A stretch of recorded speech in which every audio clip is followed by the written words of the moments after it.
Ugh. What's the old saying? If she ain't broke, don't touch it. Yeah, well, I decided to touch it. What I did is I changed the thermostat on my LS3 from a 85-degree thermostat to a 70-degree thermostat because my car's got a head cam package. The car doesn't get hot, but what it does is the fans tend to run a little bit more than I would like, even in the cooler weather. So I just thought I'd try this, and what's happened? The thermostat housing's now leaking, which it never leaked before. I think I've got a fix for it, so what I'll do is I'll run through the differences between the new thermostat that I've got and the standard thermostat, and the reason why I think it's leaking, and see if I can get it fixed. First job's to drain the radiator. It's a little bung in the bottom of the radiator on the driver's side of the Commodore. I got a VF Commodore. That's my hoist or lift, so you can probably put your car up on a set of ramps. Got a 6mm Allen key type socket there. Just slot her up into there. There's the little cap in the radiator, or the bottom of the radiator. You can use an Allen key or one of these 6mm sockets. So yeah. Notice that the seals have got a little keyway on them.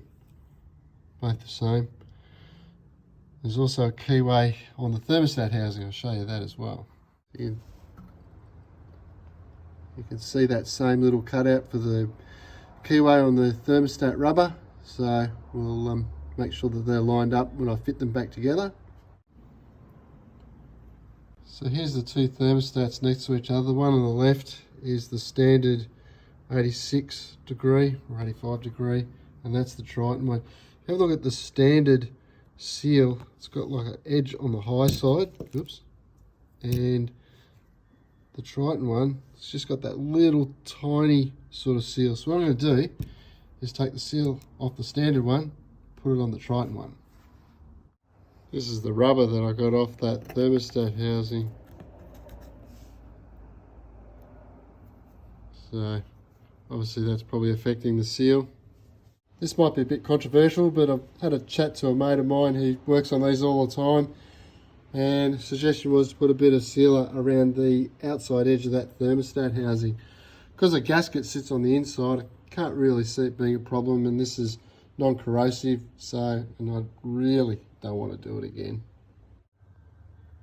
So very light smear of the silicone around the thermostat housing.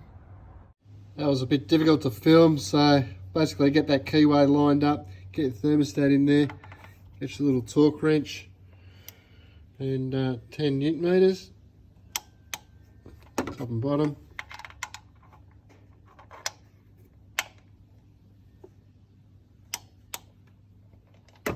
So I'll leave that till the morning and fill it back up and see how she goes. So next day, as you can see, the silicon's dried, or sealant's dried. It's a very thin layer that I put on, it wasn't heaps. So yeah, we'll see how that goes. I'll fill up the radiator in a sec. If you're wondering about the heads, got Higgins heads on it, truncheon upgrade, mild cam. I'd recommend if you're going to fill your radiator, you get one of these purge type kits, a radiator fill kit. Makes your life very, very easy. And what that does is put your fill point above your thermostat.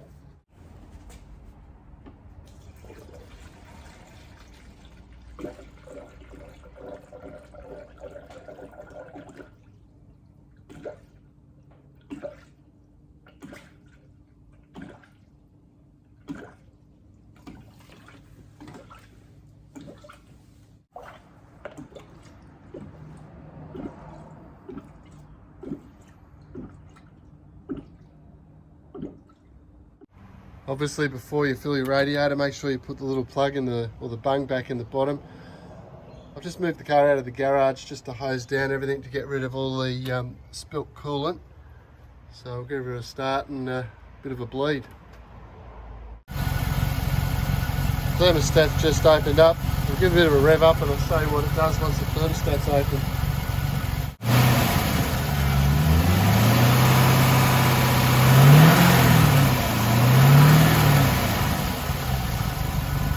Let that go for a few more minutes. try and get rid of the rest of the air.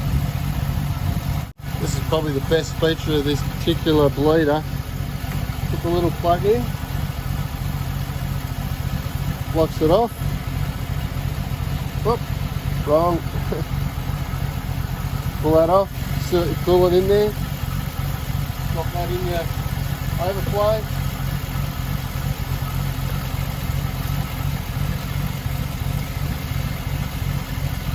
Take off that.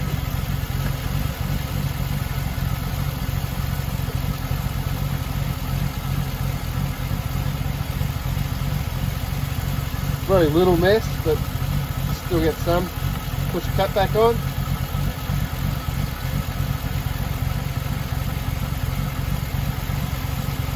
And then top up the reservoir.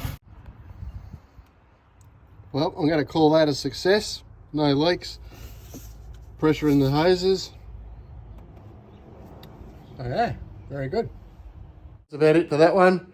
So if you got some value out of that video and you'd like to see some more LS content, leave a comment in the comments below. What I'll do is also put in the description a link to that bleeder for the cooling system if you're interested in doing this sort of work yourself. And I might even put in the part number for the Trico 160 thermostat, or the cooler thermostat. Is it worth it? Probably not, given the headache with the leaking thermostat housing. Again, if she ain't broke, don't touch it. So yeah, thanks again, and we'll catch you on the next one.